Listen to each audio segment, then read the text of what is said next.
Good evening. Good evening, commissioners. Welcome to this evening's meeting of the Clovis City Commission. I'd like to welcome everyone in attendance, and we look forward to hearing from you this evening. We will start the meeting this evening with a prayer, and then we will honor our flags. If you would please pray with me.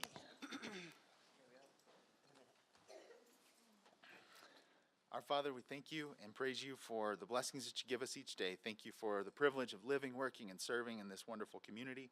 And we pray that you would guide us as we make decisions and make us good stewards of the city's resources.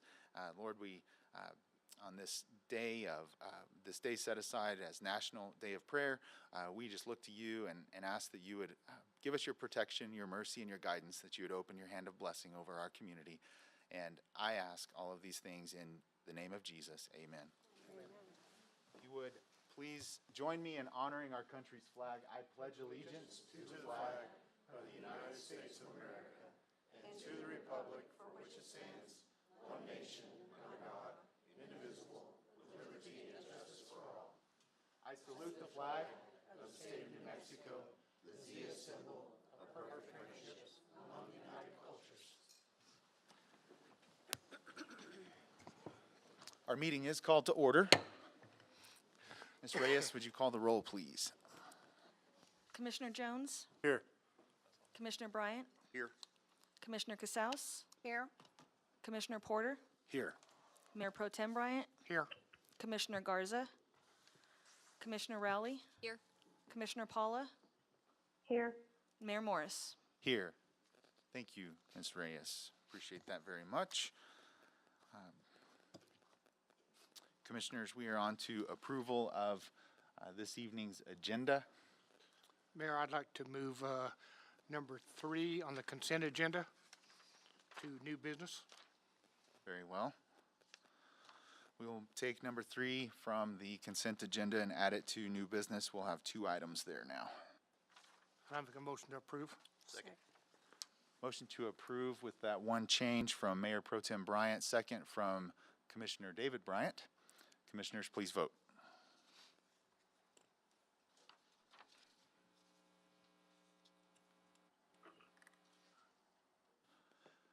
Commissioner Paula, your vote, please. Yes. Thank you.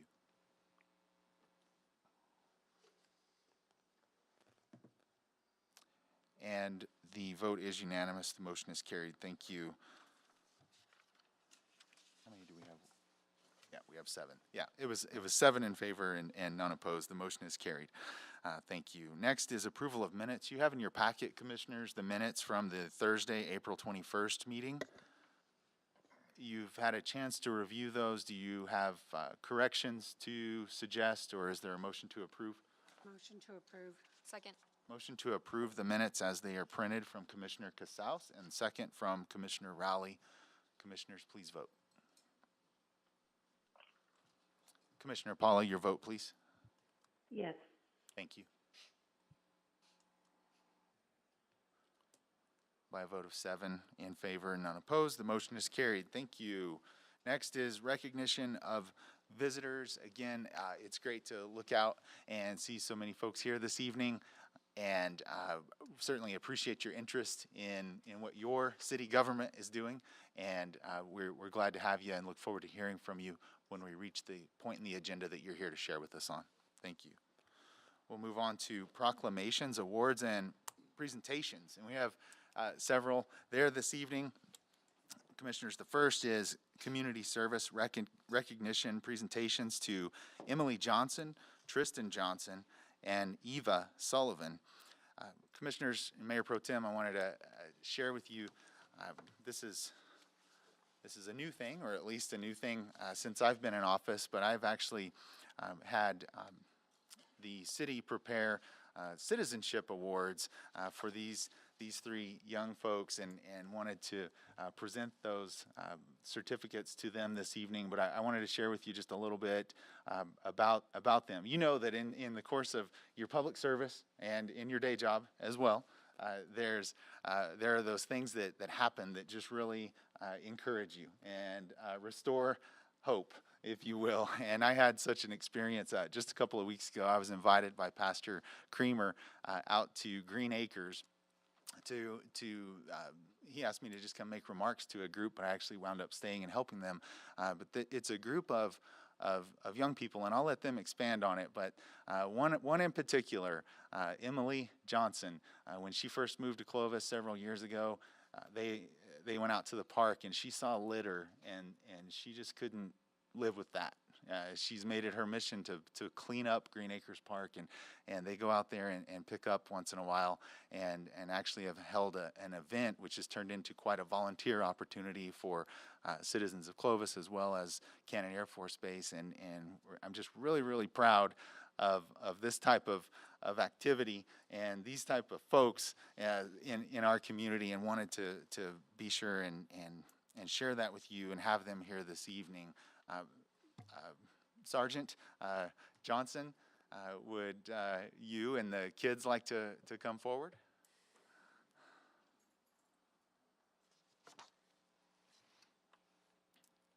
Little ones. Yeah. Y'all, here, I tell you what, I'm gonna come down. Okay, let me. Hi. Hi. Hi.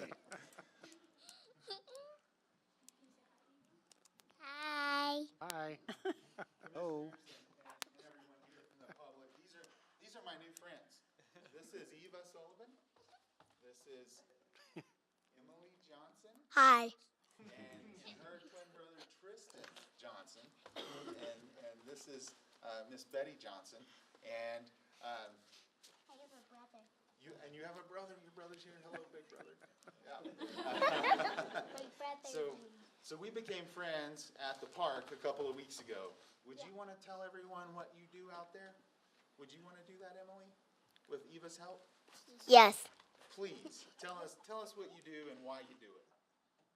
I pick up trash at Green Acres Park because I don't want the ducks to get sick and it's bad for the earth. Wow. Very cool.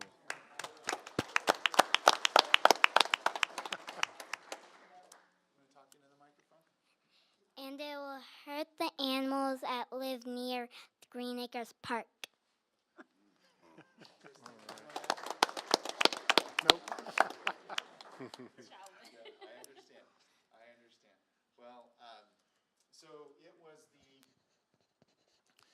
correct me if I'm wrong, this was the third time that you held an event where you had a lot of folks out there to help you, right? You've done that 40-something? Yeah, that's right. You had, what was interesting is I stayed and helped. I remember we picked up lots of trash, didn't we? Yeah. A lot of straws, yeah, we did.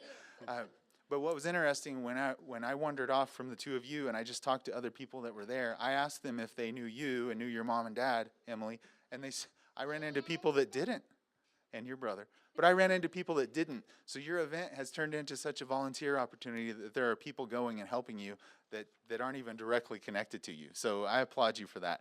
But what I want to do is give the certificates to the kids, and then if we could hear a little bit about your organization called Fostering Future Leaders as well. And once we present some certificates here. Okay. All right. First, I have Tristan. Tristan, your certificate says Citizenship Award presented to Tristan Johnson for exemplifying leadership and community pride. And it has today's date, and I've signed it. And this is yours. You want to look at her and take a picture?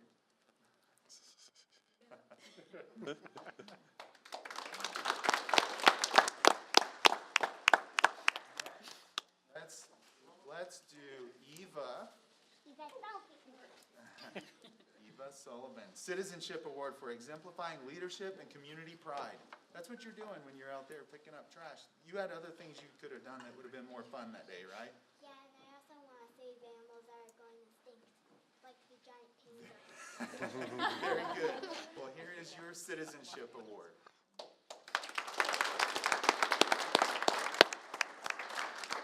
And last but not not least, my really fun new friend, Emily. Remember the word we used for the trash we couldn't identify when we were picking it up? Litter.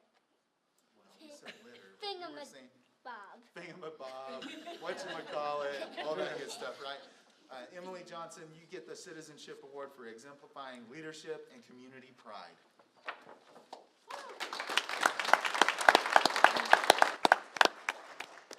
Good job. Appreciate y'all very much, okay? Yeah? Yeah? Okay, don't go anywhere. Mom's gonna talk, okay? Good afternoon, everybody. I am Betty Johnson. I've been in Clovis now since 2020. I got here right before the start of the pandemic. And so while we're in the house trying to figure out what we're going to do during the pandemic, we took the kids out to Green Acres Park. We came here from Japan that is like super, super clean, no trash on the ground. And I took my daughter out, and she was like, "Mommy, this is a problem." She wanted to pick up trash. I did not say that. Well, what did you say? I said that there's too much trash on the ground. And she asked me to pick it up, and I didn't want to. So, but she still encouraged us to continue to do that. So we started in our neighborhood. We went out to Green Acres Park. She invited some of her classmates and the church. Friends. Yes, and friends. And Pastor Kramer also included with this. He invited the church, and we went out, and we just spread out across Green Acres Park because the need was still here, even though we had the pandemic going on. But with Fostering Future Leaders, our mission is to create community ambassadors through leadership, togetherness, and love. And so we took that model on, and we've been working with people back in Georgia with back-to-school drives. We've been over in Clovis Apartment doing Christmas in the Bag, so we give out toys and stuff. And then we also have our back-to-school drive that we host here with St. John Baptist Church. Yes, ma'am. Apparently, I should have let her talk. We give presents to the kids in need. Yes, we give presents to the kids in need. So I forgot that. I apologize. As you can tell, we know who runs this whole program, right? But we also do training and consultant. I am a John Maxwell team member, and so the training and curriculum that we use is based off of his leadership program. Very good. Thank you all. Very Any good. questions? And Very good. And Ms. Johnson, you're a first sergeant out at Cannon, is that right? I am, sir. Yes, ma'am. And your husband? He is. Yes. My husband is also military as well. He's a master sergeant. He's getting ready to put on senior, but he works over in the maintenance squadron. Great. Thank you for that. So, commissioners, you can see how a little girl like Emily has enough fire to really get something started, right? And so what I just love about this is that they they're not waiting on a canned volunteer opportunity. They just see a need and they're taking care of it.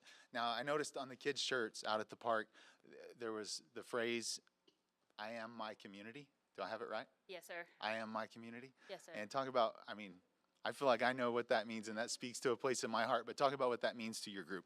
Yes, sir. So I am my community means that we can wait on everybody in the world to take care of what we are supposed to do, but we are here and we are present. And so if this is our community, we need to make sure that we show that that's what we are doing. So it's our responsibility that we go out and we clean up the park. It's our responsibility to see those in need, that we go out and we help. It's our responsibility to own our community and make sure that we are keeping accountability for it, also making sure that we're taking ownership for it. So that's what the I am my community means.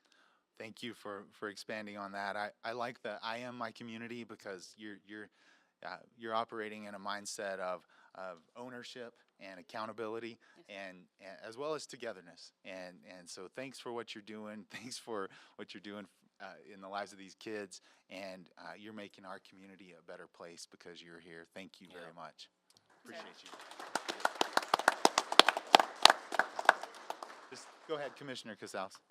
Ma'am, I would like for you to give me a call at your convenience, and I think we can help you. Thank you. Thanks for that. I think one of the best parts of this is seeing the excitement of the children. of how excited they are to go do this. That is great. So thank all of you for what you do. Yeah, thank you. People are stronger together. That's true. They are. Thank you, Emily. Very good. Very good. Thank you. Thanks for being here, y'all. Commissioners, the next presentation that we have is, it's another one of those bittersweet moments that we have because we are a military town and we have Cannon Air Force Base that we share community with, and the folks that come through Cannon Air Force Base become our friends and our neighbors, and oftentimes we think of them as family, and so that's both a blessing, but then that's also a lump in your throat when people that you get to know are leaving, they're cycling out and going somewhere else. And Master Sergeant and Command Chief Sean Aiello is actually, I think, maybe tomorrow or the next day leaving, and they have a busy week this week, and I talked him into coming to the commission meeting tonight. So Chief Aiello, if you and Tabitha would like to please come to the podium, and I'll meet you there.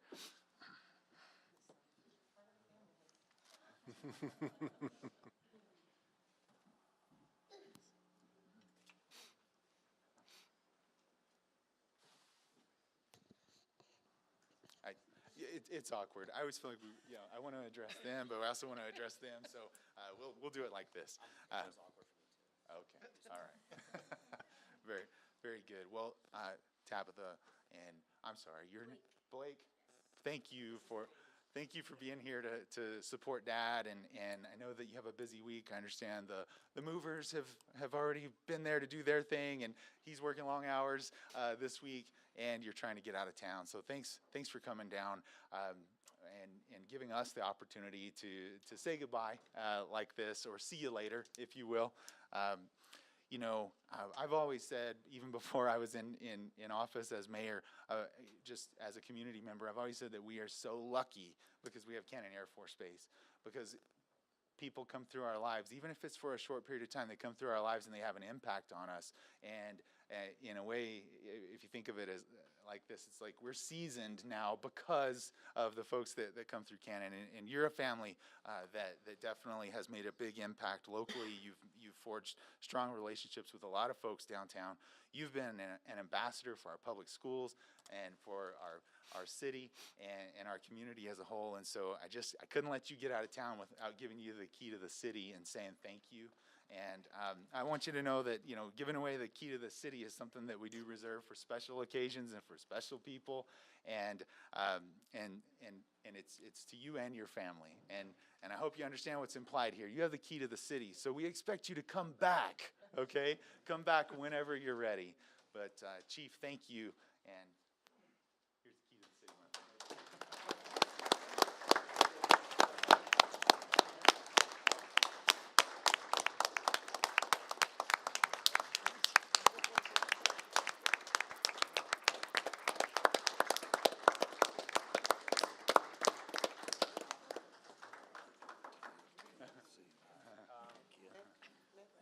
Mayor, thank you. Thank you for the. Oh, what? Go ahead. Yeah. Oh, yeah. So. Go ahead.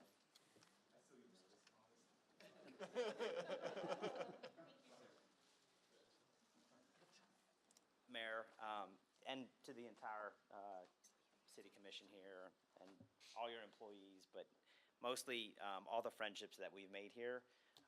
We got here, as Sergeant Johnson mentioned, we got here about the same time they did during the pandemic, and so we didn't get the opportunity to just kind of rush into this unmasked. We walked around with masks, so I could hide a little bit in plain sight, which is actually good. But I got to meet a ton of people, and then through our kids, we had a kid graduate last year from Clovis, his 4th high school in 4 years, and unscarred, right? He's good. 13-year-old over at Gaddis, and then just friends, that we've met along the way have been unbelievably supportive. And so I'm probably going to say that we are going to take way more away from Clovis than we probably gave to Clovis. the key, I will use the key when I come back. How's that? Good. For sure. So, thank you so very much.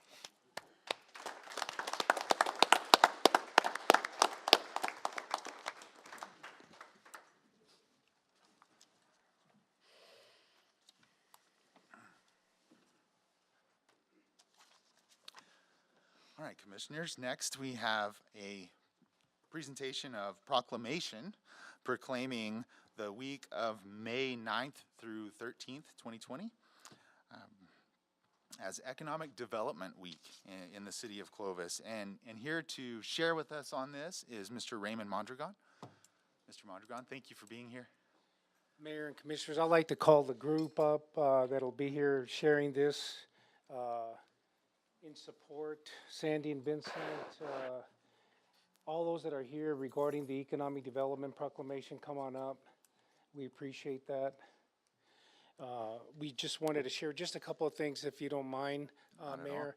I know that the City Commission, the mayor received an email with invitations for what's going to be going on and happening during the week. We have a lot of activities going on. And so I also want to convey, the governor did contact my office, the office of the governor, and she was not able to come. As you know, they were battling some major fires in northern New Mexico, and she has been busy with that. On May the 9th, what we did is we put together a group of folks from the Department of Workforce Solutions, the Chamber of Commerce, Main Street. We had all kinds of individuals engaged and involved. Rachel Forrester with the Chamber of Commerce has been a huge help to us. Eastern Plains Council of Governments. We've invited the Economic Incentive Board to come on board. CED, Clovis Economic Development as well. And so we've been in partnership with the city of Clovis, and Claire has been engaged with that with us. On May the 9th at 2 p.m., Department of Workforce Solutions Cabinet Secretary Ricky Cerna will be here to discuss workforce issues during the pandemic.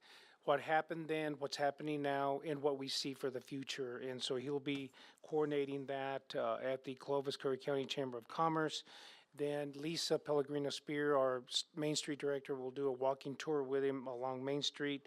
And then we'll end, and we'd like to invite you for a Eastern Plains Council of Governments kickoff reception in our conference room around 4 to 4:30 on Monday. And that invitation is extended to all of you and your staff. On May the 10th at 9 a.m., Curry County Commission will issue a proclamation at 9 a.m. At 10 a.m., Deputy Secretary John Clark of the New Mexico Economic Development Department will be here. He will put together and discuss an economic roundtable to talk about some issues in New Mexico and eastern New Mexico. And also, John is a former legislative finance analyst. He was former president and CEO of the New Mexico Partnership when I was chairman of the board of the partnership. And he will have those discussions. We'll end up at Plateau Telecommunications at 12 noon with a luncheon. And then CEO David Robinson and his staff will give the Deputy Secretary John Clark a tour of Plateau Telecommunications. Broadband is a very important legislative issue every year during the session, and this was a good opportunity for John to visit Plateau Telecommunications to see what Eastern New Mexico has to offer in regards to broadband. That evening, we have a reception at 5:30. Again, you are invited at the Clovis Rock and Roll Museum. Deputy Secretary of Tourism Antoinette Vigil and Director of Tourism Lansing Adams will attend that, and they will be hosted there at the Rock and Roll Museum. The next morning, Wednesday morning at 9 a.m., Deputy Secretary Antoinette Vigil and Lansing Adams will present a tourism economics slide presentation and have a discussion and a Q&A to discuss tourism economics in the state and eastern New Mexico. We want to take them, and this was a great idea by Claire, is a tour of the Clovis Zoo. Because if there's any tourism dollars that we can get our hands on, we would like to see something positive happen in improvements at the zoo.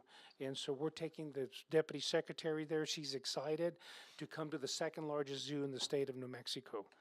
And so we will basically end there. What I would like to do is thank this group behind me. It's been a team effort with everybody. It's perfect to celebrate this because of the work of the city commission in regards to the LIDA ordinance, what happened in the legislature with Senate Bill 49, I believe. And so a lot of positive things going on. I'd like to call on Lisa Pellegrino-Spear to talk a little bit about the positive things going on Main Street, if it's okay, Mayor. That's perfectly fine, yes. Thank you, Raymond. Thank you, Mayor, Commissioners, city officials, sorry. And most importantly, thanks to everybody up here. It takes a group to really, spread that community pride and to show that value of our community, to try to encourage people to invest in it. As you guys know, in downtown, our goals are to become an entrepreneurial ecosystem, and our small business support is what we're trying to do and develop those small businesses and encourage people to reinvest back in our community. And just wanted to share with you that last year's been our most successful year in our downtown in nearly 30 years. We had 49 net new jobs and 14 net new businesses, and 42 different district activation events that we were able to host down there. And it's because of those types of things that people see the value in wanting to reinvest in our community. And projects like the LIDA project and all the different opportunities that we are doing with the DOT grants and the sidewalk improvements and those public infrastructure improvements help people see the value in that. And our community is coming out in support, and they're investing back in our community, and that's what's important. So thank you all for what you do and for being a part of that. So thank you. Well, likewise, thank you for what you do. Thank you. And in closing, Mayor, go ahead. I do want to introduce Brandon and Mary Cordova. They're with the Department of Workforce Solutions. They were responsible of getting the Cabinet Secretary of Department of Workforce Solutions here to Clovis. I want to thank the Chamber of Commerce ambassadors. They're always great in showing up to our events. These are our supporters, Salvation Army, of course. I do want to also say, and not to put you on the spot, Vincent, our Deputy Director of the EBCOG, Vincent Soul, is flying to Dallas, Texas in June to take his national certification in economic development. And that is huge and big time for our economic developers. So, the support we get from our Executive Director, Sandy Chansey, and the support that you guys give us, and thank you for being members of the EBCOG as well. And in final closing, and I'll let you read the proclamation, is I always use a Helen Keller quote, and that young lady that was up here that you presented the award said it best when you work together in the community and so forth, is Helen Keller quote is, "What's worse than being blind is for community without vision." And we see that this community has vision for the future, and we thank you.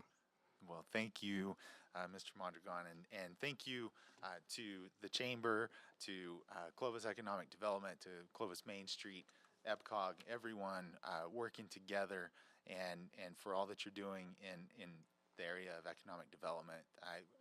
We sense it, we feel it, the energy around town. There is that investment that Ms. Pellegrino-Spear talked about happening, and it's very exciting. And for your elected city officials, we know how important it is that we grow our local economy, and we see the opportunities there, and appreciate the work that you're doing to lean into that.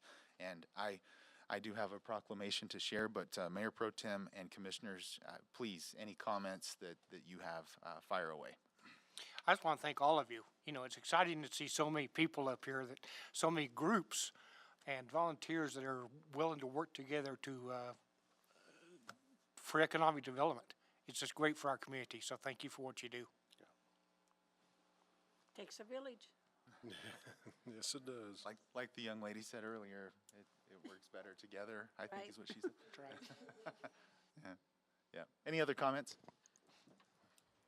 Very well. I'll read the proclamation. Whereas the International Economic Development Council is the largest professional economic development organization dedicated to serving economic developers.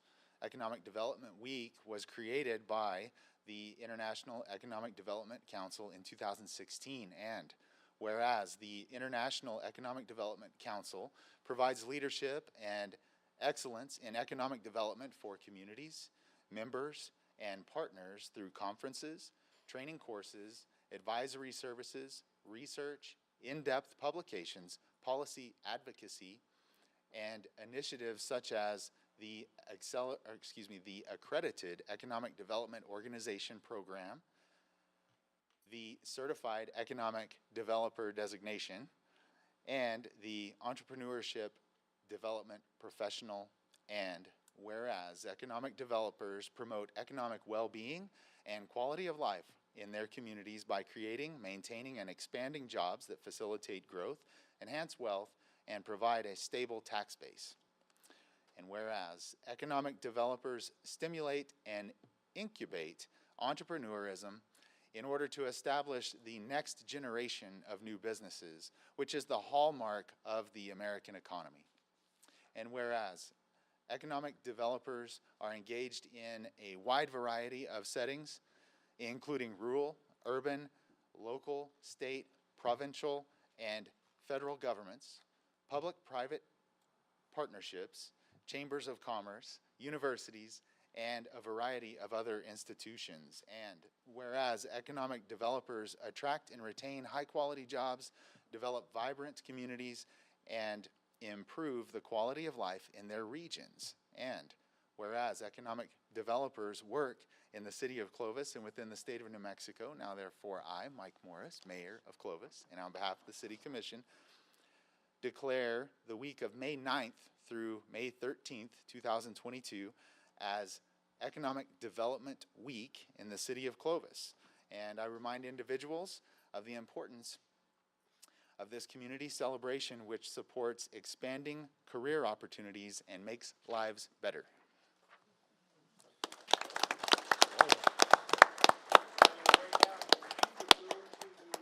Link clovisnm.org/EDWN. Please RSVP for the events that you'll be able to attend. Okay. Everybody come over.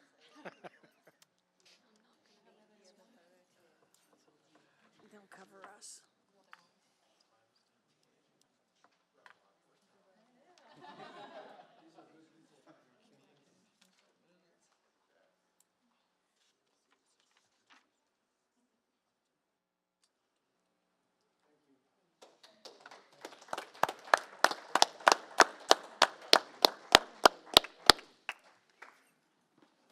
Thank you, Ray. Thank you, Raymond.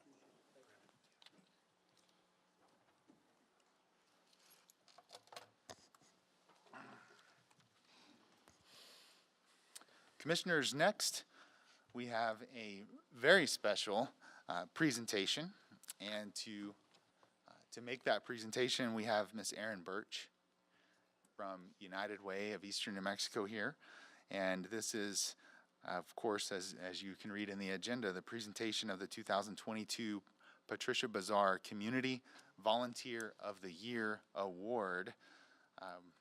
And of course, Commissioner Casals was honored with that award at a recent banquet. I'll give you the floor, Ms. Birch. Good evening, Mayor and Commissioners. Really appreciate your time this evening. And we are here on behalf of United Way to make a presentation honoring Helen Casals. And this award is the Patricia Bazar Community of the Year Volunteer Award. And it was inspired by Patricia Bazar, a longtime employee at United Way who passed away unexpectedly. And we felt such a great loss in our office and in our work.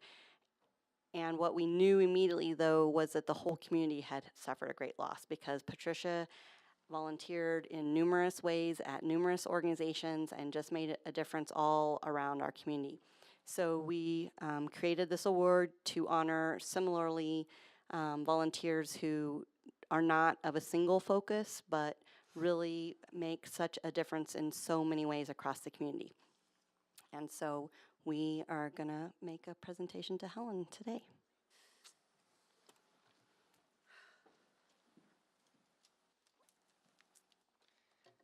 Good evening. I get the pleasure of reading everything wonderful about Miss Helen. So tonight, or today, we're going to recognize this dedication to a person who gives themselves across our whole community. She helps out where she can in many ways with many different organizations. It is time to present the Patricia Bazar Community Volunteer of the Year Award. This year's recipient, just like Patricia, would tell you that you make time for what is important to you and the little things that do matter. The award recipient is a Clovis native who worked for decades as a registered nurse, retiring years ago as the director of nursing at the Retirement Ranch. She volunteers with the Clovis-Curry County Chamber Ambassadors and the Clovis Music Festival. She is a member of the Thank you. Kiwanis Club and volunteers at MAT 25, the Lighthouse Missions Thanksgiving Luncheon, and at the Special Hearts Prom. She serves on multiple committees in her role as city commissioner, but her heart is with the Salvation Army and her family and her two sons, Alex and BJ, her daughter Laura, and a plethora of grandkids and great-grandkids. Our Patricia Bazar Volunteer of the Year Award is Miss Helen Casaus. This award was accompanied by a $500 donation to the charity of the recipient's choice. That donation, Miss Helen decided to go to the Salvation Army. She stated that she sees the need with all the homeless that come by the Salvation Army on a daily basis for either food, clothing, or toiletries. A lot of them have no transportation and have very small children. We hope that this donation, with help, the Salvation Army will continue to help serve all of our underprivileged in our community. Thank you, Helen.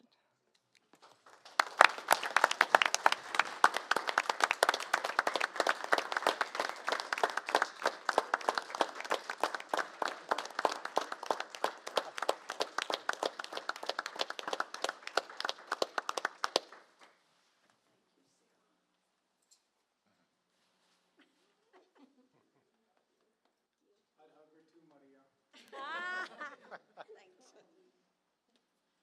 I guess you want me to say something. This is an honor. I did not expect this. Patricia was an amazing woman. She would volunteer. I know that she would take vacation to come and help the chamber during Clovis Music Festival. Anywhere that she was needed, Patricia was there. If we needed something, Ernie would say, call Patricia, she'll come.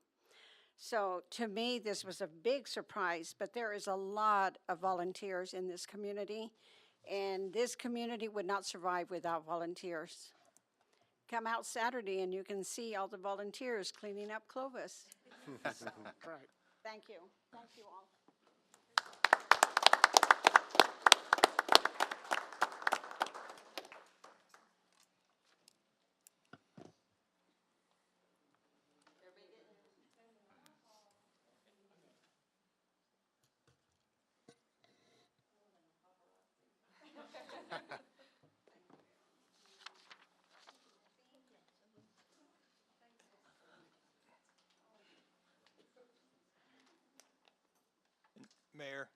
Mayor Yes. Pro Tem and Commissioners, and to expand upon what Commissioner Casals mentioned in the volunteer opportunity, this upcoming Saturday is the Great American Cleanup.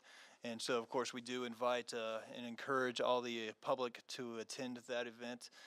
It'll start at 8 a.m. on Saturday morning at our Parks and Recreation Department that's located at 500 Sycamore. So if you're looking for those volunteer opportunities, there certainly is one as a great opportunity for the city of Clovis. So thank you, sir. Thank you, Mr. Howalt. Commissioner Casals, once again, congratulations, and that was just wonderful. Thank you, Mayor. Well deserved. Commissioners, we will move out of presentations and into receipts of petitions and communications, and we have one planned presentation there this evening, and it is communication from Plains Regional Medical Center regarding future services. And with PRMC this evening is Dr. Kwan, Medical Director, General Surgeon, and Mr. George Cruz, who is the hospital administrator. Gentlemen.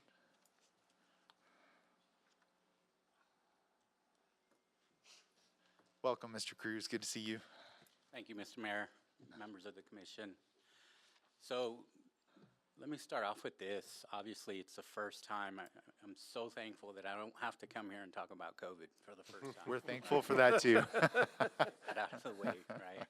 But obviously, a very important message and an update to provide you guys and the members of the community as far as our plans in regards to OB/GYN coverage here for the city of Clovis as well as the surrounding communities. And so, you know, first and foremost, obviously you don't just replace a group that has been a staple in the community for 30 years. You just don't. It's almost impossible. That being said, PRMC is definitely 110% committed to ensuring that we can continue to provide OB/GYN, full scope OB/GYN services moving forward and be able to sustain that for the future as well. And so just to kind of give you an idea of where we're at right now, because obviously this is a huge lift. It's a huge lift that has to happen in a very short period of time. Our biggest goal has been the whole time is how do we minimize the gap in service, right, in this short period of time. And so we obviously benefit from being a part of Presbyterian, which obviously affords us many resources that maybe hospitals our sizes may not have. And so right now, as it stands, the biggest lift was providers, right? Getting providers here. That's obviously a challenge, not a challenge that we took very lightly. So as it stands right now, we have 5 providers that have committed to PRMC. We are in the process of posting positions to start hiring for support, some of the support staff. We've decided on where we're going to conduct that service, which will be in our MOB building, the 2-story building behind the hospital. There's still a lot of work that needs to happen. Again, obviously our backs are against a wall. We're on a time crunch. There's a lot of things that we need to make happen in a very short period of time. That being said, like I said, we're 110% committed to making this happen. I think the leadership team has really stepped up. I think there's one thing that we did learn from COVID. I think, cream rises to the top during adversity. And I think obviously this is sort of an adverse situation that we're facing right now, and cream is rising to the top, right? I think we have an amazing leadership team that I have 100% confidence will make this happen. Dr. Kwan has been instrumental in helping with the recruitment efforts. We will continue to recruit. We're not just stopping at 5, right? I think we understand that this is going to take an army to make happen so that we can continue to provide the service that had already existed here in the city of Clovis as well as the surrounding communities. And so I know there's a lot of questions about what we're doing. I know there's a lot of uncertainty in the community. I just want to assure you that we are doing everything that we can to ensure that there's not a gap in service, to ensure that we create a program that will be sustainable into the future. And so, again, still a lot of work to be done. We're 100% committed to doing that. But there's a lot of work that has already been started and hopefully completed here within the next coming weeks. So with that, I would stand for any questions, any concerns, any comments that anyone would have. Okay, if someone wants to make an appointment, how do they do so? And how soon can they do so? Yeah, so our physicians will begin arriving at PRMC starting the last week in May, and then they will continue to arrive through the month of June as well as into July. We have a manual process right now. Part of the reason we chose to run the services out of our MOB is it afforded us the opportunity to sort of get started really quickly, right, and not have to worry about EMR and IT stuff And so right now, we have a manual process to do appointments. If you call the 769-7577 number, they're taking names down. We will start making appointments as our physician in May starts to appear. Okay, very good. Yes, Commissioner? George, will these 5 doctors be moving to Clovis? They won't necessarily be moving to Clovis, right? I will say 3 of They'll them be have rotating. connections. Yeah, 3 of them have connections to New Mexico, and so that's always encouraging for us. 3 of them have family here in New Mexico right now. One of them is working out of Las Cruces. One of them is from Las Vegas, New Mexico. Actually, we have 2 out of Las Cruces. So. Very good. Mr. Cruz, appreciate you being here to update us, and of course that helps us, kind of share the message with the public.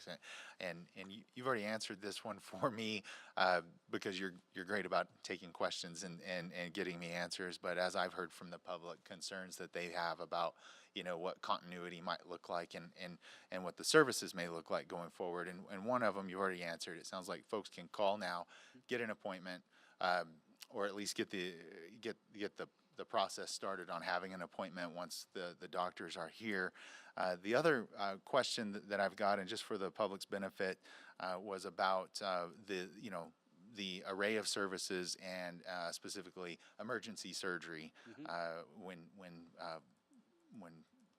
in deliveries and things. I'm way out of my zone here talking about this stuff, but can you talk about the level of service that can be provided? Yeah, so our intentions are to replicate what already exists right now, right? So full scope OBGYN services, right, which includes emergency all the way down to your clinic visits, right? And so,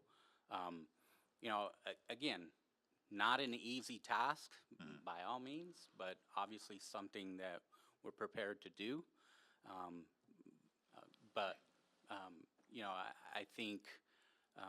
I think right now where we stand, I think we're in a good place right now. Again, I think obviously we would love more time, but that's not going to happen. Again, for us, the biggest goal first is to sort of minimize the gap in service if there is any, and then replicate what already exists, right? We don't want members of the community to have to travel for help for any of their healthcare needs, and so that doesn't change. We're going to continue to live by that and continue to provide that service to the community so that they do think of PRMC as a place to be able to come to and get their healthcare needs met. Yeah, thank you for that. And you alluded to it as you started speaking.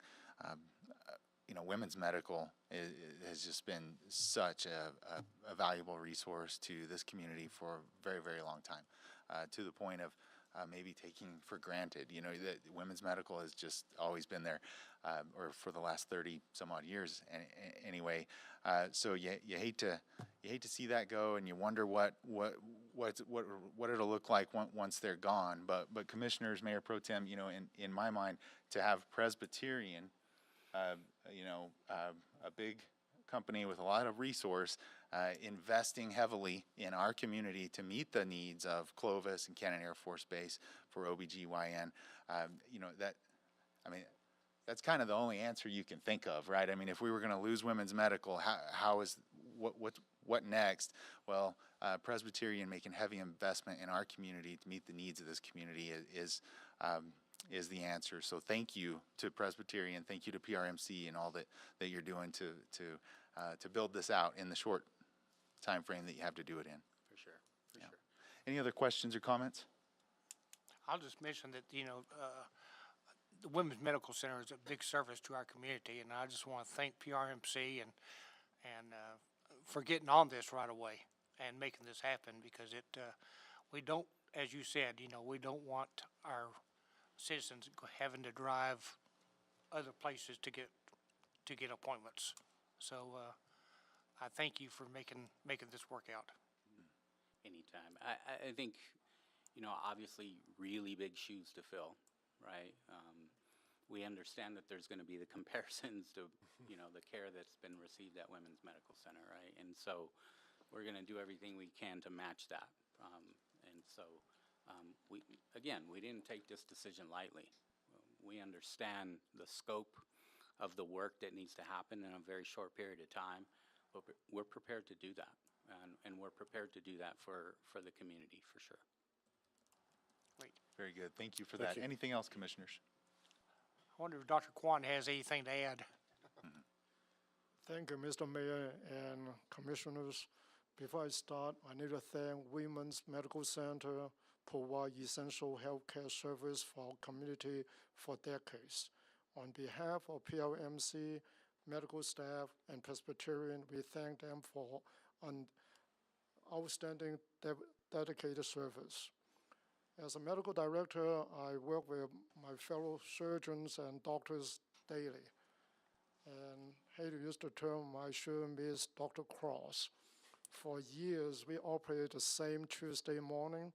He was next to me and in the surgeon's lounge, and unexpected demise really leave us a lot of grief. And thank you for the group still continue to care. And we know it's not an easy task to recruit doctors here. But the OBGYN service is the highest priority in the Presbyterian system. We got a lot of good support. That's why we can able to recruit 5 OBGYN to come in to help us in a short time. And we are looking at the number 6 provider. And so we continue our effort to recruit more providers here to provide OBGYN service. We know this is a very essential service, not just for Clovis, and also to support Cannon Air Force Base. And that economic development is very vital for us. So we are aware of that, so we'll do the best we could. Our hospital management team ended up together. I've been almost 30 years, George been 20 years, the head nurse been 20 years, 70 years experience here. So we'll do our very best to take care of our citizens. Thank you. Thank you, Doctor. Thank you, Mr. Cruz. Thank you, Mr. Mayor. Appreciate that. Very well. We are in receipts of petitions and communications, so if there's anyone here from the public that has something that they wish to share with this commission, now would be the time. That was perfect timing, Mayor. It's economic development. Yep. Economic development, that's right, yep. So I'll put city management on the spot in a way. I wanted to, under communications, I wanted to mention the community-wide cleanup, Great American Cleanup, which is happening this Saturday at 8 a.m., 500 Sycamore. Be there, be handed trash bags, gloves, those kinds of things, and go pick up trash. But I also wanted to highlight for the public's benefit that we have some vacancies on committees and boards. Do we know, can I put you on the spot, and can we announce where we have vacancies? And while we look for that, I wanted to also, Mayor Pro Tem and Commissioners, I wanted to, offer, humble as they are, our compliments to Clovis Fire Department and certainly the other agencies, to include Clovis Police Department and all of the just tremendous coordination that took place as they dealt with the fire last Friday out northwest of town. And I just thought that was a tremendous job by our first responders, and we just want to give them our thanks and appreciation.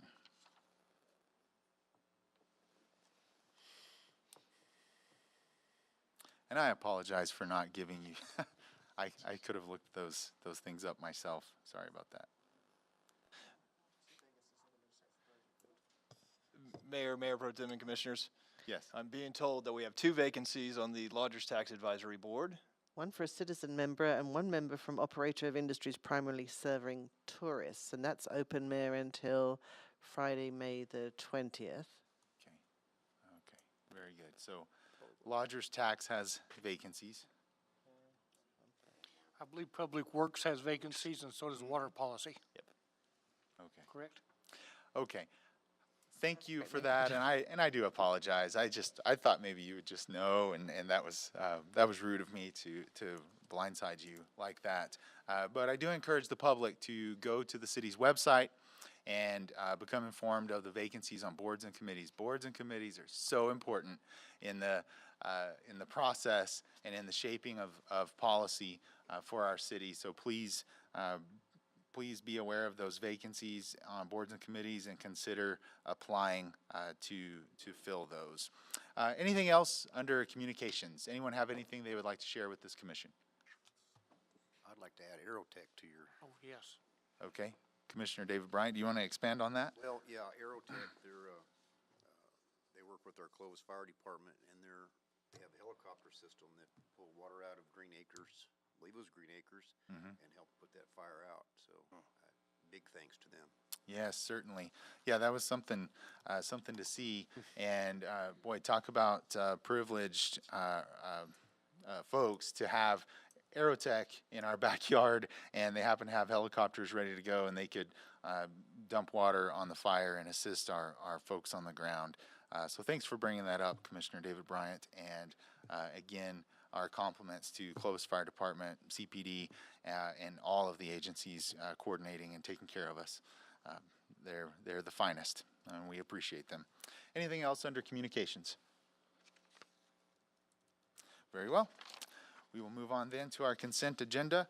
As you know, Commissioners, this item is placed on the agenda so that the Commission, by unanimous consent, can designate those routine agenda items that they may wish to approve or acknowledge with one motion. If any proposal does not meet with the approval of all Commission members, or if a citizen so requests, that item will be heard when reached under the regular agenda.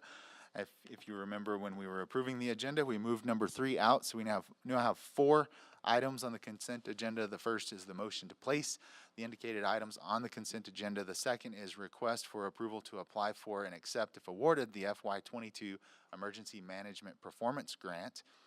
Item 3 is now request for approval of 2021 Annual Economic Development Summary Report from Southwest Cheese.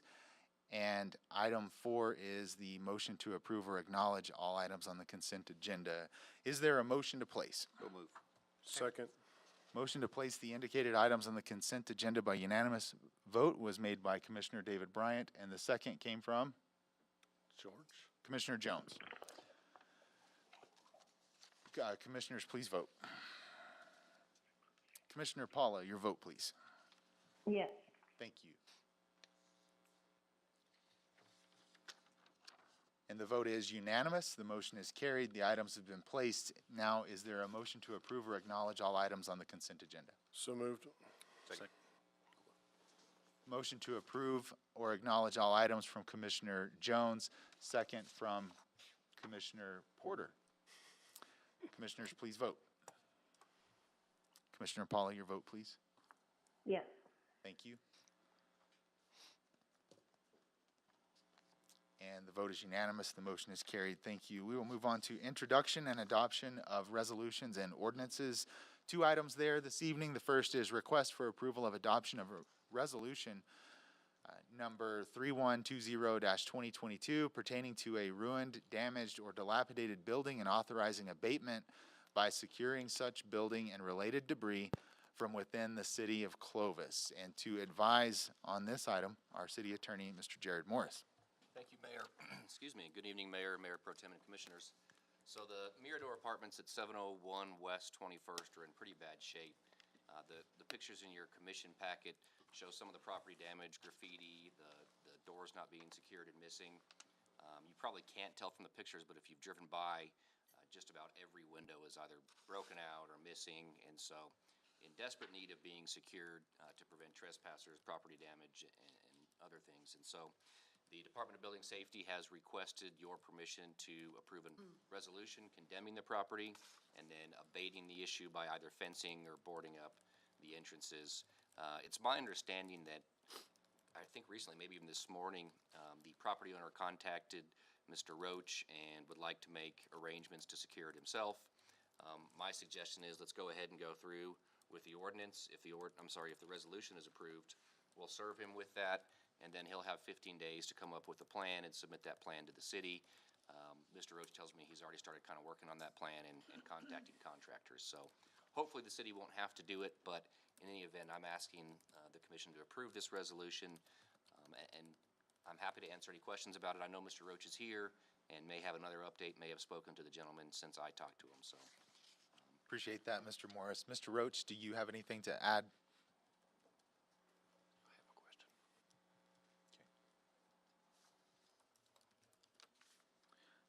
Thanks for being here, Mr. Roach. Absolutely. And Mayor, anything you can Commissioners. share with us on this? So we've been working on the Mirador Apartments for quite a while, trying to get something accomplished. We've sent several letters. We've talked to the property managers in Albuquerque. Finally, they responded. It's weird when they send a certified letter. So when we got that back, they sent an email, they called, and I guess basically the bank wasn't letting the owners know that they were getting these notices. They finally got it day before yesterday at 3 in the afternoon, and they started contacting us. We spoke to them this morning. He had no idea. The actual owner didn't really know for sure what all the place looked like, but he's trying his best to get something accomplished. He did send us another email with kind of a, not necessarily a timeline, but what he's planning on doing. He's secured a contractor here from Clovis to get some stuff done on it, and to take care of the weeds and trash that we have to clean up every once in a while. Well, it sounds like that any breakdown in communication has been remedied. Did you get the impression that he does intend to work in good faith to He get it seems to secured? be, he seemed very surprised at how adamant we were, because I don't think they were letting him know. But we did finally actually get to talk to the owner, and he seemed very, very willing to work with us and get something done. Like I said, the bottom floor, it's secure for the most part. There's a couple of windows that's out, that they still, vagrants, homeless, still get in there, start fires, graffiti, everything else. Top floor is completely open. Yeah. I drive by it at least a couple times a day, and you know, it does need to be dealt with. Yes. And so appreciate you bringing this to the commission and getting it on the agenda. Mayor Pro Tem, did you have a comment or a question? I did, Mayor, and Mr. Roach answered a couple of the questions, but, yeah, 21st is heavily traveled, and this is definitely an eyesore to the community, without any doubt. We've been dealing with this for quite some time with this company. Did he give you any indication at all as to when he plans on starting this project? As far as, He told us this morning that he was going to try to get the local contractor there this weekend to at least start, or to give him some kind of ballpark on what it's gonna take for them to do their part. So I think that I get the feeling you're talking about securing. I get the feeling Mayor Pro Tem's I'm talking talking about the renovating. remodel so that this could actually be He doesn't know for sure what he wants to do. He asked us, our opinion. We really couldn't give him one. Said it's your property, apartments or a healthcare type facility. It's still not decided. well, I'm glad to see it getting secured, because, you know, every window's broken out of it, the tin's been pulled off on the back, to gain, people to gain access to, and it's just been a problem. Correct. So glad to see it's something moving forward on it. Thank you. Well, Mayor Pro Tem and Commissioners, we, as you know, in the last, I forget how long ago now, but in the last couple of years, have an ordinance in place that allows us to, by resolution, take action on these types of things. And you know, I'm glad to see this particular property on the agenda because it's one it's just a problem. But we have several properties around town, and I have a feeling building safety could identify several and start bringing them to us. And I wish you would. I think it'd be great if we could begin taking action on a lot of these properties that are being neglected. I mean, I feel for the owner who didn't know on one hand, but on the other, I'm not happy about a property just sitting and you know, being as dilapidated and unsafe as it is in our city. So, any other comments or questions, or is there a motion? Mayor, Yep. can we give him a time limit Yes. to either board it up, tear it down, do something? I mean, we've been dealing with this building for years. Mayor Pro Tem and Commissioners, Commissioner Casals, and maybe for our three new commissioners, the way that I think it was about a year ago that we adopted our new ordinance. So the way the resolution works is within 15 days of us serving him with this resolution that may get approved tonight, he has to come up with a plan, give that to the city, and then we have to approve it. And so if he doesn't come up with a plan, then within 15 days we can secure it, put a lien on the property for whatever it costs us. If he could also object and ask for another hearing with the city commission, but we would, any timeline or any plan he has to come up with, we have to approve it. And if we don't, then we can go ahead and take care of it ourselves and put a lien on the property. Okay. I make a motion to approve. Second.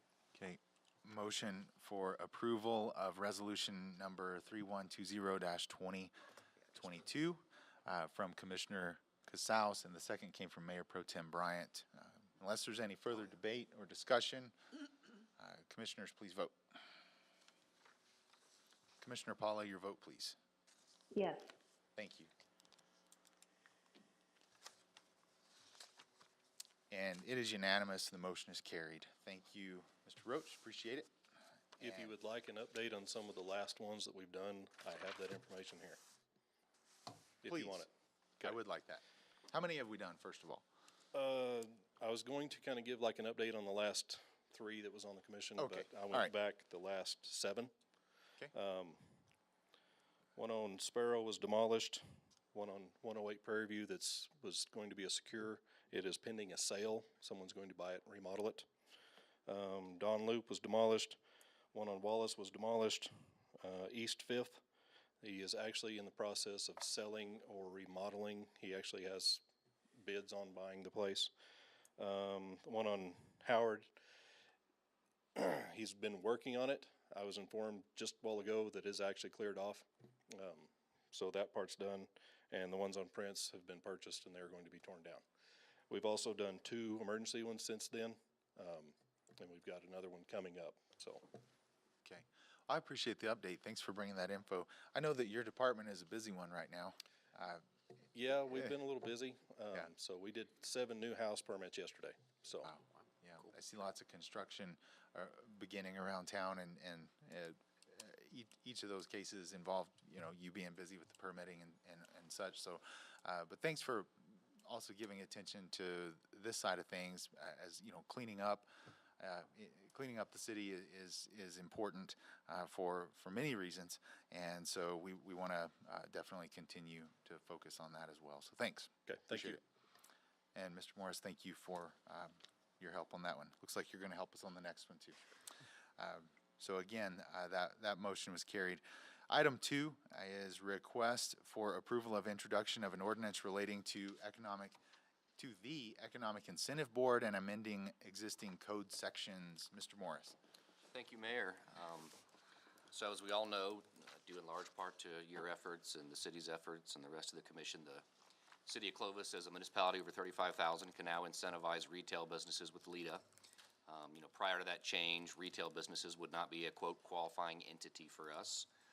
And that, I think we took that to the voters in November, and it passed pretty overwhelmingly. So in order to catch up, we need to amend our city code. And in 2015, we enacted Chapter 2.5 of our city code, which establishes the Economic Incentive Board. And that portion of the code kind of details the makeup of the EIB and the duties and responsibilities, et cetera. Well, throughout the chapter, it contains reference to industrial or commercial projects. And so we had to change that language to be inclusive of retail. So we came up with the phrase qualifying entity. So the changes are really just changing any reference to commercial and industrial to now qualifying entities. We also took the opportunity, since we were making the change, to change the name from Clovis Industrial Development Corporation to Clovis Economic Development, CIDC to CED. So those changes were made, but nothing substantive, no other changes to the ordinance, just tracking with state law. So be happy to answer any further questions. Great, thank you for that. And yes, if I remember right, we had 73 or 74% voter approval on that. So we certainly have the mandate from the public to execute on incentivizing retail development. This is a piece a piece of the puzzle, a step in the process, if you will, housekeeping type things, so that we can get closer and closer to actually executing on incentivizing retail development. Commissioners, what questions do you have or comments? I move for approval. Okay. Second. Motion to approve came from Commissioner Rowley, and the second came from Commissioner Jones. Unless there's any further debate or discussion, commissioners, please vote. Commissioner Paula, your vote, please. Yes. Thank you. And the vote is unanimous. The motion is carried. Thank you again, Mr. Morris, and thank you, Mayor Pro Tem and Commissioners, for your support on this. Nothing to deal with under unfinished business. Under new business, we now have 2 items. What was 3 in the consent is the first one that we'll deal with, and it is a request for approval for the city to serve as fiscal agent for the food bank for Food, Farm, and Hunger Initiative. And the executive director from the Eastern New Mexico, the Food Bank of Eastern New Mexico, Ms. Diana Sprague, is here this evening. Ms. Sprague, thank you for being here. What can you share with us about this? Hi, Mayor, Commissioners. Thank you for your time this evening. I'm Diana Sprague. I'm the Executive Director for the Food Bank of Eastern New Mexico. And I'm here today to ask for the Commissioners to agree to let the City of Clovis act as fiscal agent so that the food bank can apply for funding under the New Mexico Food Security Grant. So the grant actually has $10 million for schools, nonprofits, tribal communities to apply for capital funding. And it's historical in the sense that I've been with the food bank for 10 years and we've never had access to these kinds of government funds.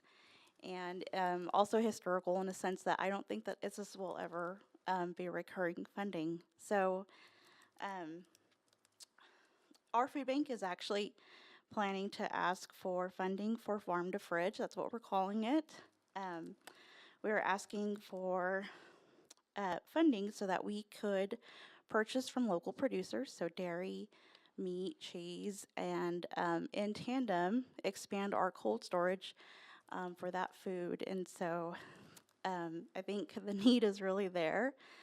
Earlier in the meeting, I passed out a one-pager, and you can see by the numbers what we've done over the past couple of years.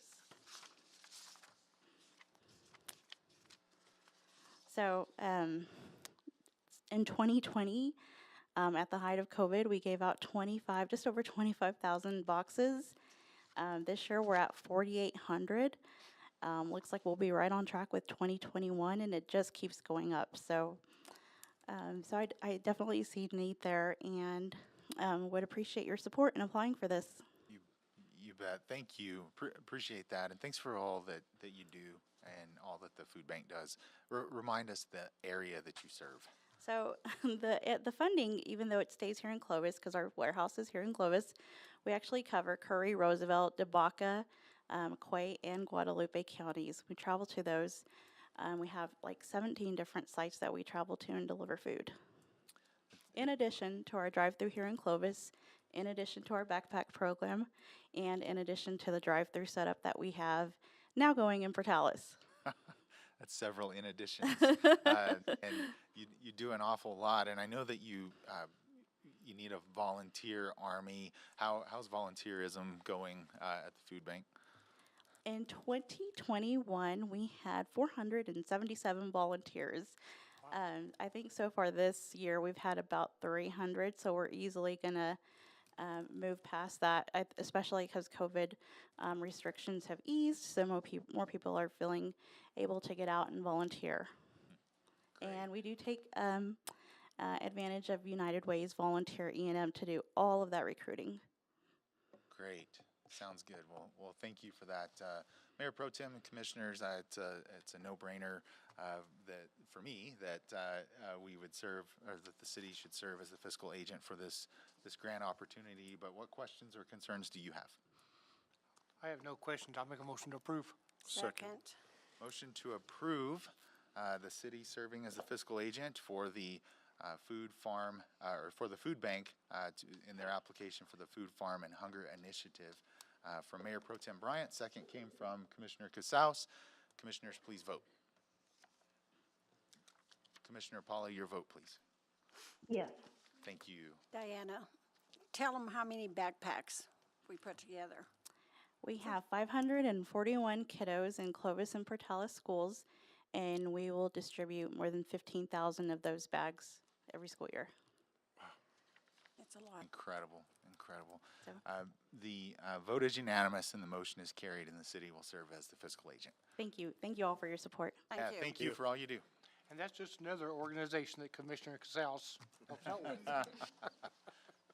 Good point. Good point. All right, very well. Then we will deal with the second item under new business, and it is request for approval of budget transfer of $15,000 from general fund cash reserve to information technology contractual for network server and security assessment. Ms. Burrows. Yes, good evening, Mayor, Mayor Pro Tem, and Commissioners. In the past few months, as you know, we've had an IT director who's been looking at the various systems that the city has, our network, servers, security, and so on, and has recommended that we have a look at them and assess those three areas. And Plateau has expressed a willingness to perform this work for us at a cost of $15,000. It'll include all of the different sites that the city has. I've told Mr. Holwell I won't read all of those for you, but they exceed 26 different locations that they would come in and conduct an assessment for the city. And so we are respectfully asking this evening for a budget transfer from the General Fund Cash Reserve to the Information Technology Contractual to conduct this work. And we do have with us this evening also Mr. Stephen Rickman and Miss Beverly Berry with Plateau, should there be any complicated questions. Wonderful. Well, thank you for being here, should there be complicated questions. Mayor Pro Tem, Commissioners, what questions do you have? I make a motion to approve. I have no questions. Okay, we have a motion for approval from Commissioner David Bryant and a second from Commissioner Porter. Any further discussion? I do have a question. Commissioner Jones. Approximately, how long does it take to get an assessment done of 26 different? So, Mayor Pro Tem, Commissioners, Mayor Pro Tem, we anticipate it will take approximately 8 weeks. 8 weeks. Very good. And do they do the assessment, then do they make recommendations as to what we need to do? Yes, sir, that is part of the request to them. Thank you. Thanks. So we do have a motion from Commissioner David Bryant, and I believe I misspoke. The second came from Commissioner Jones. Is that right? Okay, very good. Any further debate? All right, Commissioners, please vote. Commissioner Paula, your vote, please. Yes. Thank you. And the vote is unanimous. The motion is carried, and the budget transfer of $15,000 has been approved. Thank you. Next, we'll move on to reports of boards, officers, and committees. We've had a handful of meetings take place since the last commission meeting, so we have some items to report on. The first is Clovis-Carver Library Board. Mayor Pro Tem. Yes, Library Board met on Monday, April the 25th, and we had an update regarding the library policies and procedures, which the commission approved at the last meeting. Had an update regarding landscaping, and we also had an update regarding the Memorial Scholarship, which were awarded in 2019, 2020, and 2021 to graduates from five school districts in Curry County. The final two scholarships will be awarded this spring. That's the end of the scholarship program. Very good. Very good. Well, thank you for that. Appreciate that. Next, report on the Civil Aviation Board meeting that took place this week on Tuesday. I represent you there on the Civil Aviation Board. Of course, your city manager is involved there as well and may want to add to what I have to share. But we had a field trip type of meeting. Rather than meeting in this room, we met out at the airport, and instead of having discussion or action items to deal with, we were given a tour of the airport and a closer look at many of the things that the director, Mr. Harris, is working on, including the self-serve fuel island that that we approved, or you approved some time ago, and it's up and functioning. But he showed us that, talked to us about all of that. Also took us out in the middle of the runway and talked to us about the condition of the runway and the fact that they've done some sampling of the runway, and that will be evaluated, and it may be that it's time to replace. We also looked at the maintenance building, which you approved some time ago, and it's nearly complete and insulated and all those things. Just didn't have any doors on it, but it's a really nice building, which will help the airport crew in many ways, having that additional storage space for example, the new tractors and the things that Mr. Harris has been able to get, leveraging grant opportunities and those types of things. Had a good meeting out there, good tour. As you know, it's kind of all good news at the airport. It's just a bunch of positivity and a bunch of positive momentum as things continue to just increase out there, whether it be the fuel sales, or the ridership on Denver Air Connections, and all of those things. And so it's all very exciting. It's all good news. Also on the airport, if you remember, you approved submission of a grant application to the FAA. If successful, that grant would provide the funding to build a new airport terminal. So that's Mr. Howalt. Anything to add to that? The only thing I would add, and you did mention the self-serve, was that the importance of that self-serve as it comes to concerns man-hours. And so since that's been up and running, the amount of overtime that we're having to put in as far as callbacks coming in the evening to fuel aircraft has decreased significantly, almost to none. And so that's obviously a huge savings to the city of Clovis and the importance of the self-serve island itself. So and I guess in regards to emplanements, you mentioned they went up. We did receive the numbers for April here recently, and this is the second month in a row that we've been over 1,000 emplanements. So we're doing great. That's great, and 10,000 for the year is that big mark that we want to hit. And we're certainly on track for that. Yeah, great. Thanks for that. Appreciate it. Any questions on the Civil Aviation Board meeting? Hearing none, seeing none, we'll move on. We'll give a report on the Finance Committee meeting, which the Finance Committee met yesterday at 2 o'clock over at City Hall. We received the monthly financial report, actually maybe a more in-depth report of the same report we got at the last commission meeting, but that was good. And then that sort of led to us having discussion around gross receipts tax, specifically the gross receipts tax that the city is receiving from internet sales, and in which I would invite Commissioner David Bryan or Commissioner Jones to add to this. But we just sort of had discussion around that, and we know that the city receiving the gross receipts on internet shopping is a good thing, right? And we know that there are more reporters than there used to be, and so it's a positive effect. However, there's no way to really measure, exactly what's coming in from internet gross receipts versus gross receipts collected at brick and mortar local establishments. And with less than a year of experience with that, we just sort of talked about how it'd probably be wise to be conservative when looking at that revenue stream in budget discussions and so forth. We also talked about the revenue or potential revenue with cannabis. As we know, cannabis is a new emerging market in the state and certainly in our city. And the city benefits in a couple of ways, as I understand it.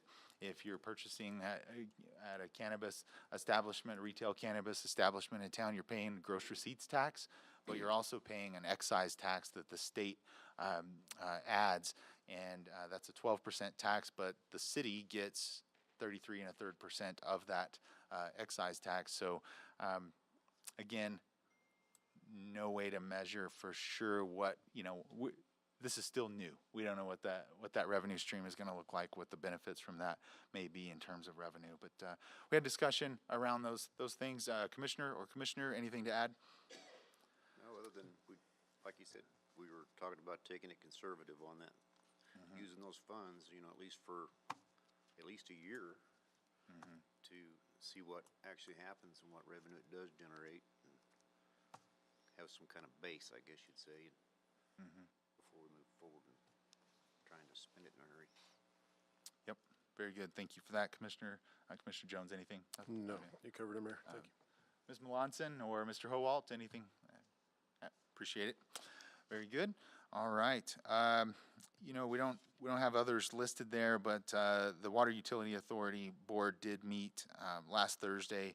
We met down in Portales, and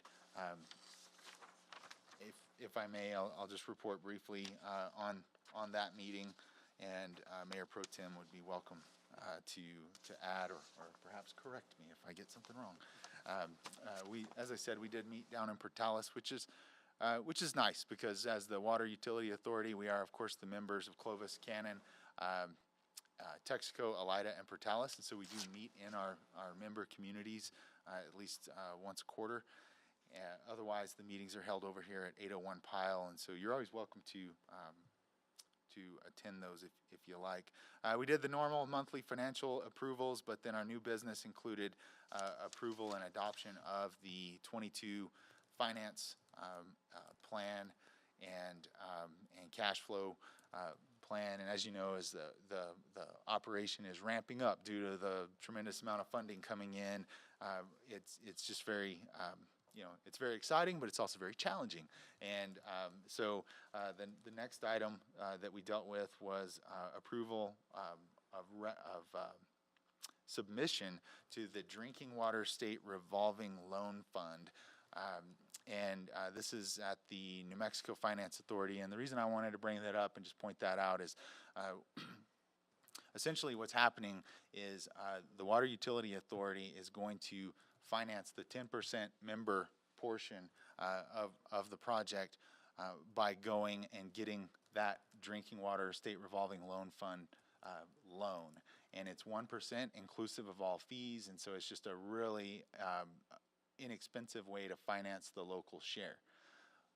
You're going to be asked to consider how it is that we pay increased membership dues to the Water Utility Authority in order for that debt to be serviced at the Water Utility Authority. So all of that is info that I can share with you if you like, but will be coming your way in the near future as we strategize how to deal with that.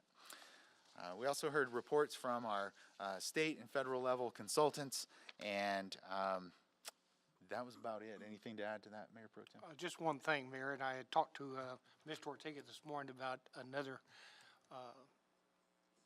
meeting, and he advised me that we had applied for the Water Trust Board funding of a little over $7 million, and today we were notified that we were awarded $14.5 million. So that's the biggest funding we've ever received from Water Trust Board. Yeah. Thanks for bringing that up. And by the way, that's a loan grant agreement that the Water Trust Board gives. So that's 90% grant from the state of New Mexico, 10% loan to the Water Authority, which we collateralize those loans as one of the members. But as Mayor Pro Tem pointed out, that's huge.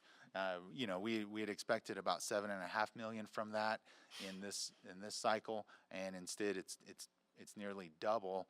And if you look at the 90% grant being just over 13 million in what Mayor Pro Tem just announced, that's when you look at what we got coming out of the legislative session this year, that's 43 million plus for that project from the state of New Mexico. And the federal government is telling us good things as well, giving us good feedback. We're finding partners and support for that project everywhere we look, and couldn't be happier because we all know how dire the need is and how important this project is for our community as well as the region. Thanks for that. Any other reports? I can do one more. I sat on the Ogallala Land and Water Conservancy Board and attended that board meeting last week. And the short good news here is that the REPI funding, the RCPP funding, and other sources for funding have really come through. The Conservancy has quite a bit of money with which to go and do the work of trying to shut off some pumping. 55 wells have been metered and evaluated for their production, and it looks like all 55 of those and potentially more, depending on negotiations with other landowners, will be taken out of production almost immediately. What that means is those farmers will not plant and irrigate this season. So those wells will be shut off for at least a 3-year period, while a longer-term deal can be reached. And so, I just wanted to report there. You support that organization with administrative funds. However, through their mentorship with the land trust out of Texas that's mentoring them, and then identifying other funding streams, I think we may see them back once to ask for funding from us, but I think that Land Conservancy is going to be standing on its own before long. And the good news is they're actually accomplishing the goal of conserving water and turning off some ag pumping. So that's good news for us all. All right, any other reports? Mayor, I will bring up one more thing. Okay. Public Works did meet on April 27th as well. Oh. And just a couple items. We discussed roadway prioritization, which will be coming to the commission for approval, I believe, in June. Is that right, Mr. Owald? Okay. And also, we approved speed control signs on Giddings Street north of 21st. Okay. Great. Thanks for that. I don't believe that was printed, so I'm glad that you were tracking and give us that report. Thanks for your service there. All right. With that, we will move on to discuss any future agenda items. Mr. Manager, Ms. Assistant Manager. Yes, thank you, Mayor Pro Tem and Commissioners. The leader ordinance that was introduced at the last commission meeting will be coming back to you for final action, which incorporates leader for retail. Then the policies and procedures for leader for retail will also be coming to you for action. There's a member of the Water Policy Board from Curry County representative that will be coming to you for action. Public Works District 4 position. The Eastern New Mexico Water Utility Authority representative position, which is just for one position that Mayor Pro Tem Bryant currently sits in, will be coming to you for action. And then there'll also be a report on the cleanup. That's all I have at the moment. Thank you. Very good. Thank you, And Ms. one more thing, retail strategies, right? Oh, yes, retail strategies. That's correct. They'll be in town. Thank you, Commissioner. Thanks, Commissioner, and thanks, Ms. Burrows, and thanks for mentioning once again the community-wide trash cleanup that we'll have a report on at the next meeting, but everyone needs to be aware that is this Saturday at 8 a.m., 500 Sycamore. Future agenda items, any others to mention or bring forward? Okay. Announcement of date, time, and place of city board and commission meetings. We have several coming up. The Lodgers Tax Advisory Board will meet at 5:30 p.m. on Tuesday, May 10th here in the North Annex. The Planning and Zoning Commission will meet at 3 p.m. on Wednesday, May 11th. The Senior Services Committee will meet at 1:30 p.m. on Thursday, May 12th. The Parks, Recreation, and Beautification Committee will meet at 5:30 p.m. on Monday, May 16th, and the next City Commission meeting will be at 5:15 Thursday, May 19th. Commissioners, thank you. And members of the public that have hung in with us, and we appreciate your interest. We are adjourned.